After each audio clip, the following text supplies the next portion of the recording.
मित्रांनो, पाऊस भरपूर चालू आहे। आज लक्षवेधी आत्मक्लेशचा आपला 21वा दिवस आहे आणि अन्नत्याग आमरण उपोषणाचा 4था दिवस आहे। मित्रांनो, या ठिकाणी पाऊस चालू आहे चांगला। आज दिवसभर पाऊस आहे मैदानात।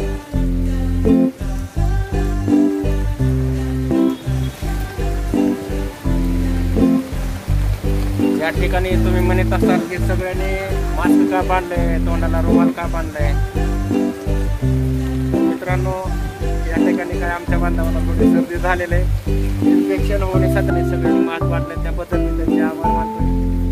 मित्रांनो, कुठला संघर्ष न करता जर तुम्ही अपेक्षा बाळगत असताल सच्चिदानंदपुरी बसलाय काहीतरी होईल 100% आपलं, तर ही साफ चुकीची गोष्ट आहे तुमची। मित्रांनो, माझा उद्देश फक्त आपला लढा मोडला नाही पाहिजे, विसरला नाही पाहिजे आणि लढा आपला तेवत राहिला पाहिजे आपल्या न्याय हक्काचा। त्यासाठी माझा एक छोटासा प्रयत्न आहे। मित्रांनो,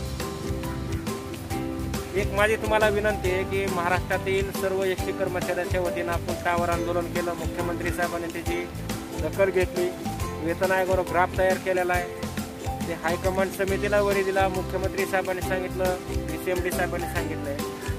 माझी एक प्रश्न आहे तुम्हाला की संघटनाने आणि कृती समितीनं पण तोच वेतन आयोग मागायला पाहिजे ज्या वेतन आयोगावर ग्राफ तयार झालेला आहे। जसा कृषी महामंडळाला गेल्या 4.5 महिन्याखाली वेतन आयोग दिलाय, तोच वेतन आयोग आपल्याला दिला पाहिजे। गेल्या 3 वर्षाखाली ज्या 32 महामंडळांना वेतन आयोग लागू केला राज्य सरकारनं तत्कालीन, तोच वेतन आयोग आम्हाला पाहिजे। आम्हाला दुसरं काय नाही पाहिजे, आम्हाला आमचा हक्क आणि आमचा अधिकार पाहिजे। कर्मचारी म्हणून आमचा हक्क आणि अधिकार तुम्ही आम्हाला द्यावा अशी आमची विनंती आहे राज्य सरकारला, मुख्यमंत्री साहेबांना। आणि एसटी कर्मचाऱ्यांनो, तुम्ही भीक न मागता तुमचा हक्क आणि अधिकार मागा आणि तो हक्क आणि अधिकार म्हणजे 7 वेतन आयोगाचा आहे।